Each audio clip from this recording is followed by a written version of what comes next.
let's hear from the mayor.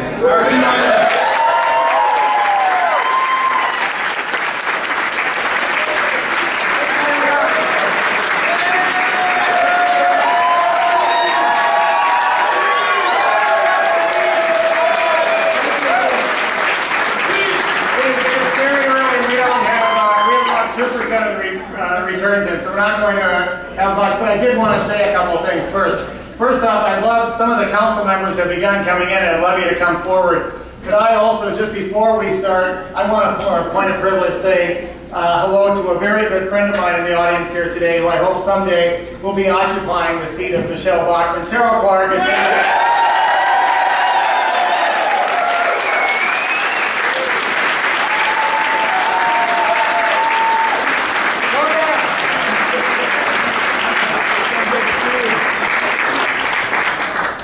I want to talk to you a little bit about what we have seen in the city of Minneapolis. And I want to tell you about a moment a couple of weeks ago. It was one of those incredibly depressing days. You know, it's been raining for so long. And it was a terribly depressing day. It was a dark day. And my job that day was a tough one. I was going to the workforce center. This is a place where people go when they lose their job. So here I was on a very dark day, on a rainy day, in the middle of the worst economic catastrophe since the Depression, and I'm going to a place where people have lost their jobs. And I found something there that I didn't expect to see, and something that we have not seen enough of these days. I walked into that workforce center and I saw hope. What I saw inside that room were people who had lost their jobs, but they were people who were not alone. There was a man there who was an engineer who had been out of work for 6 months, but that day he was starting a new job. There was another man who was starting a job the following week. There was a mother there whose family was dependent on her income, and she was out of work, but she was close to getting a job, and more important, she knew she wasn't alone, because there in that workforce center, every day she came and she found other people who held her up, who helped her find a resume, who helped her network, and each of them could look in each other's eyes and recognize they weren't alone. There, in the worst possible circumstance, you could find hope. And if that was all I saw in this city over these past few years, it would be impressive.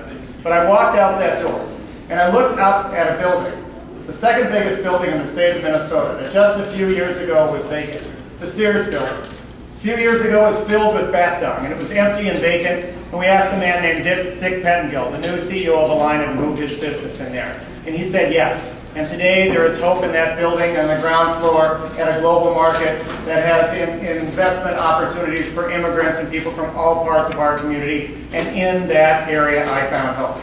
And to the right was a neighborhood that I knew very well. We used to call it Murderapolis. And I know it very well, unfortunately, as a place I went when a young girl named Taisha Edwards had died while doing her homework at her desk just a few years ago. And today, that neighborhood is dramatically safer today, and youth violence is far lower than it ever was, and I found hope there. And I looked the other way. And down there I saw Chicago Avenue, our life science corridor that's coming to life with the new Children's Hospital, with Abbott Northwestern employing more people than ever from the neighborhood. And you can go further into North Minneapolis, and you can see the Riverside coal plant that just a few years ago was churning out coal that had asthma rates in that area sky high. And there I saw hope, and you can go one by one by one by one throughout this city and find hope.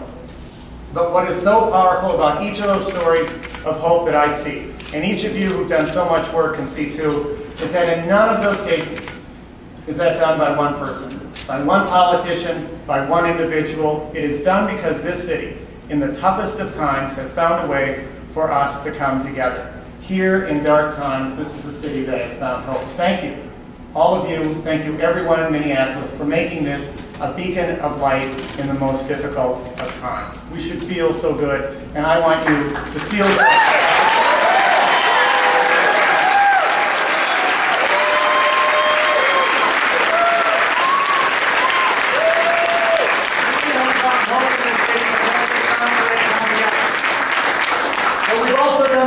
Politics. And we've done something unique tonight, because this isn't R.T. Rybak standing up here alone, or an individual council member or a park board member over there. For the first time in a couple decades, we are running as a united GFL in this city, a group of people who've done a lot, some newcomers to Charlotte.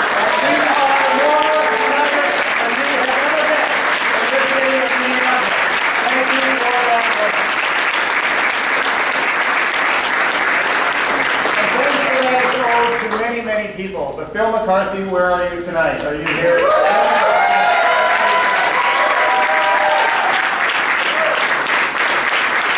And Dan McConnell, we thank Dan McConnell for doing phenomenal.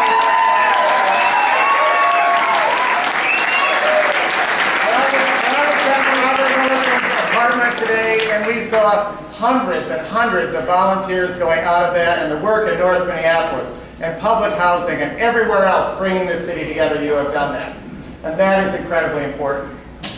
And to be able to run together with one of the most remarkable city councils anywhere, thank you so much, City Council, Betsy Hodges, I see you here, Robert Rybak, John,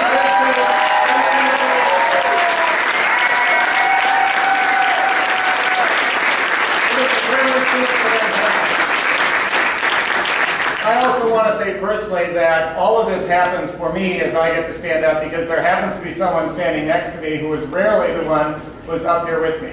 But from the very beginning of all of this, when she said, isn't it about time you stopped talking about that dream you have and actually run for mayor, there has been an amazing person who has been at my side, who has been an incredible inspiration for the work that I have done, and many of you have got to know her, and she's going to get really embarrassed that I say this, but can you thank my incredible wife, Megan O'Hara?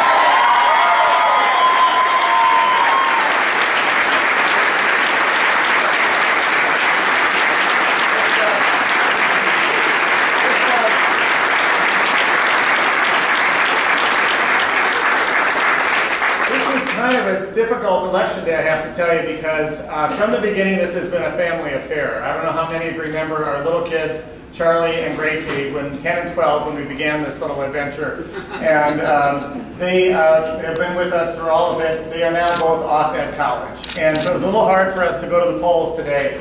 However, this was the first time that both of them could vote for us. So I am thrilled to have that. And when Charlie told me who he voted for second, I had to laugh, but that's another story. It was an awesome vote on his part. Anyway, we want to thank all of them for doing it. But you know, tomorrow we go back to work. And we have a lot in front of us. We have had a very focused agenda, and it will remain focused. The first and foremost is to make sure every block in this city is a safe place to call home. Thank you for lowering crime, double digits for 3 years in a row. Thank you for lowering juvenile crime, 40%. Thank you for knowing the job is only beginning. And now our job is to make sure that these folks are we have to make it go.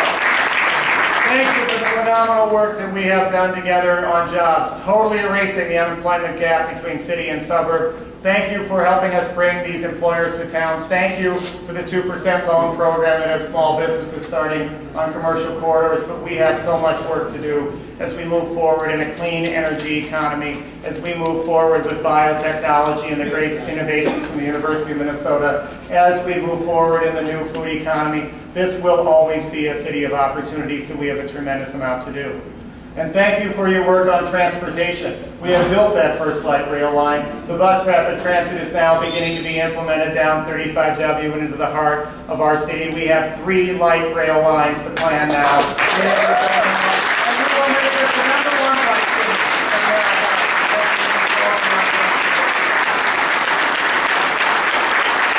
We have a tremendous amount of work to do, but I want to make it really simple for you. If anybody asks what is the mayor up to, the mayor is doing 2 things right now. We are creating jobs and we are helping kids. That is the agenda. That is our focus. That is where we need to be.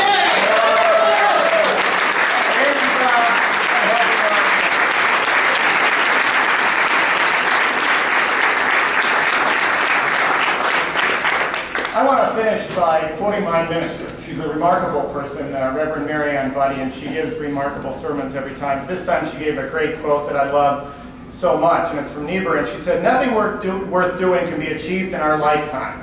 Therefore, we must be saved by hope." I want you to think a bit about that. Therefore, we must be saved by hope. And think about nothing that is worth doing can fully be done in our lifetimes. Think about that in the context of this amazing city that we are in. That is the value that was brought to the city of Minneapolis when people came to the only natural waterfall in the Mississippi and decided that they would make sure that this would be a place of great opportunity, and they created the milling capital of the world.